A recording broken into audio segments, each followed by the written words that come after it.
नमस्कार, मैं जितेंद्र चतुर्वेदी।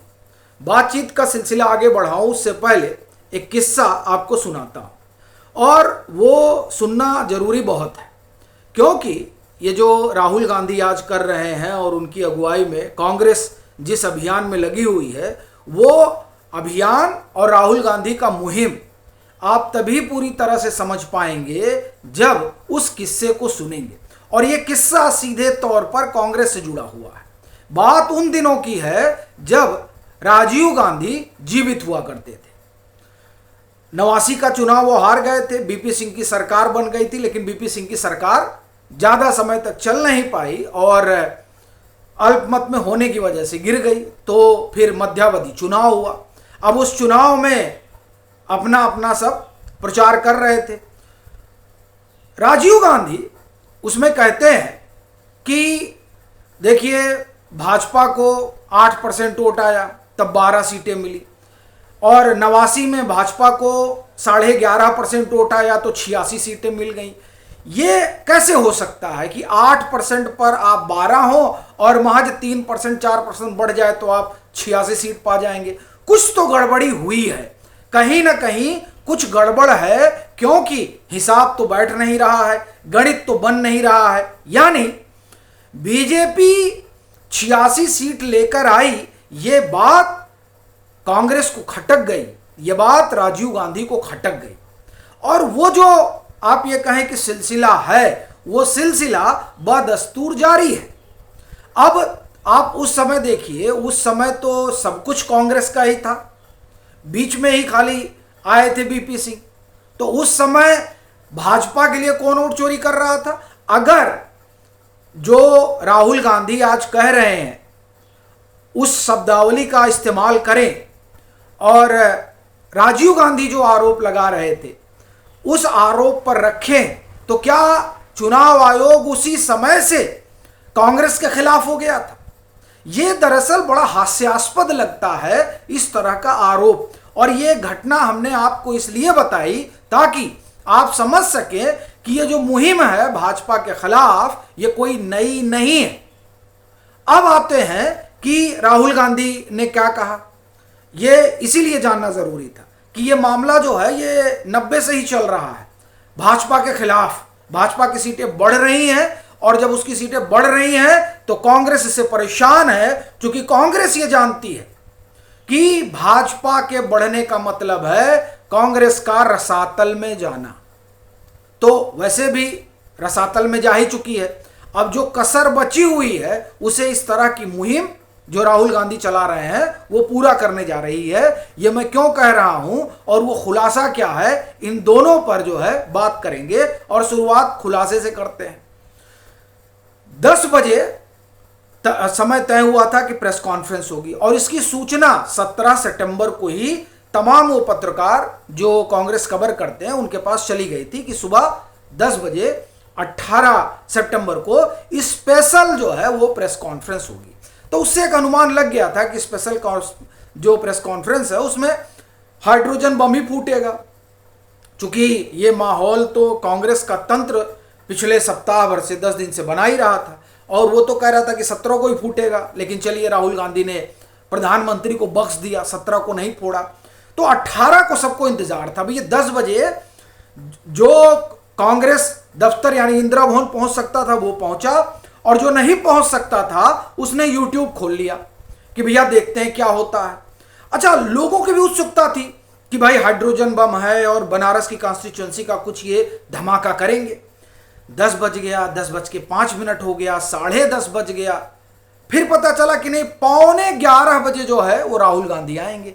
तब सवाल उठा कि भैया 10 बजे का समय है, 11:45 बजे, मैंने पत्रकार को आप 10 बजे बुला लिए, अब कह रहे हैं कि 45 मिनट बाद बात होगी। वहीं से एक शक सुबह शुरू हो गया कि राहुल गांधी के पास कुछ है नहीं।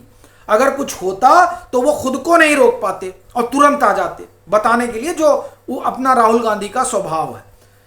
अब क्या, तो फिर वही जो 7 अगस्त की प्रेस कॉन्फ्रेंस थी, आप ये कहें कि उसी तरह की प्रेस कॉन्फ्रेंस 18 अगस्त को ही। लोग हाइड्रोजन बम में लगे हुए थे और पता चला कि फुसकी बम भी नहीं आया।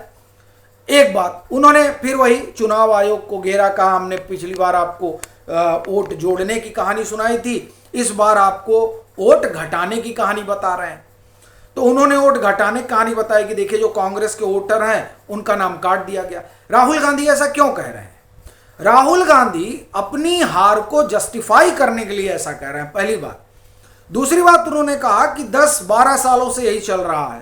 तो 10-12 साल का मतलब 2014 से, तो 2014 में जब चुनाव हुआ तो जो पूरा चुनाव आयोग था वो चुनाव आयोग कांग्रेस का था। भाई कांग्रेस ही सरकार में थी ना, तो क्या यूपीए वोट चोरी कर रही थी? राहुल गांधी ये कहना चाह रहे हैं। इसका मतलब तो ये तो अब कांग्रेस के लिए ज्यादा समस्या हो गई, एक बात। दूसरी बात, राहुल गांधी ने कहा कि ये उत्तर प्रदेश में हो रहा है, कर्नाटक में हो रहा है, महाराष्ट्र में हो रहा है। अगर उत्तर प्रदेश में यही हो रहा है तो कायदे से तो 72 सीट फिर जीतनी चाहिए था भाजपा को, लेकिन भाजपा तो चली गई 33 पे और 43 पे आ गया महागठबंधन, यानी सपा और कांग्रेस का गठबंधन। ये कैसे हो गया भैया? अगर यहां वोट चोरी हुई तो फिर तो भाजपा को जो है 70-72 सीटें मिलनी चाहिए थी। और यही बात हर विश्लेषक कर रहा है। मैं उनकी बात नहीं कर रहा हूं जो कांग्रेसी तंत्र के समर्थन में लगे हुए हैं, मैं उनकी बात एकदम नहीं कर रहा हूं, क्योंकि ये बात लॉजिकल लगती ही नहीं है कि जो सरकार 240 सीट पाई है वो काहे नहीं 303 लेकर चली आई अगर उसको वोट चोरी करना था तो। एक बात। दूसरी बात, जब आप उत्तर प्रदेश की बात करते हैं तो उत्तर प्रदेश में तो 70 ला सकते थे, फिर वो 33 पर क्यों अटके? दूसरी बात, कर्नाटक में वोट चोरी हुई, कर्नाटक में वोट चोरी हुई यानी आपका वोट डिलीट किया गया। राहुल गांधी ये कहना चाहते हैं जब वोट डिलीट किया गया तो विधानसभा के चुनाव में प्रचंड बहुमत कैसे कांग्रेस को आ गया? ये सवाल है जो किसी भी विवेकशील प्राणी के दिमाग में खड़ा होगा। मैं देखिए, राहुल गांधी चुनाव आयोग पर आरोप लगा रहे हैं, चुनाव आयोग को उन आरोपों की जांच करनी चाहिए, इसमें कोई दो राय नहीं है।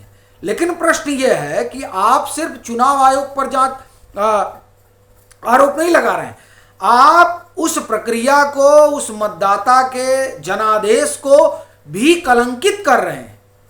यानी कर्नाटक में जो आपको जनादेश मिला वो कैसे मिला भाई? अगर वोट चोरी था तब तो भाजपा अपना वहां प्रचंड बहुमत का सरकार बना लेती, क्या मतलब था? महाराष्ट्र की बात वो करते हैं, महाराष्ट्र में अगर वोट चोरी ही ये कर रहे थे तो फिर लोकसभा के चुनाव में क्यों उलट गए?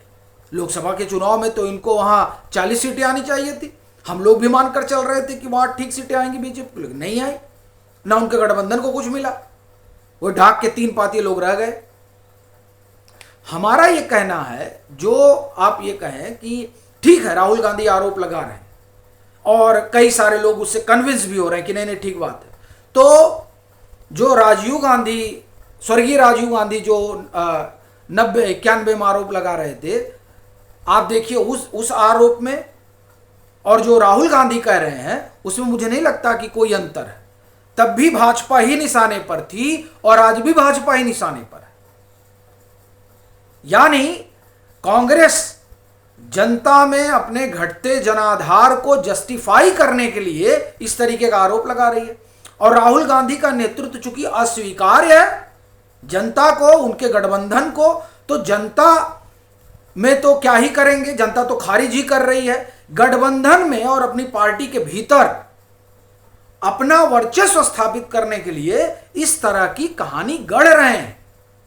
और यह मैं फिर कह रहा हूं कि यह कहानी ही है, चूंकि आप देखिए अभी जिस नेपाल की बात हो रही है या बांग्लादेश की बात हो रही है, वहां क्या हुआ था? बांग्लादेश में पहले यह बताया गया कि देखिए जो शेख हसीना की सरकार आई है, यह सरकार वोटों की हेराफेरी से आई है।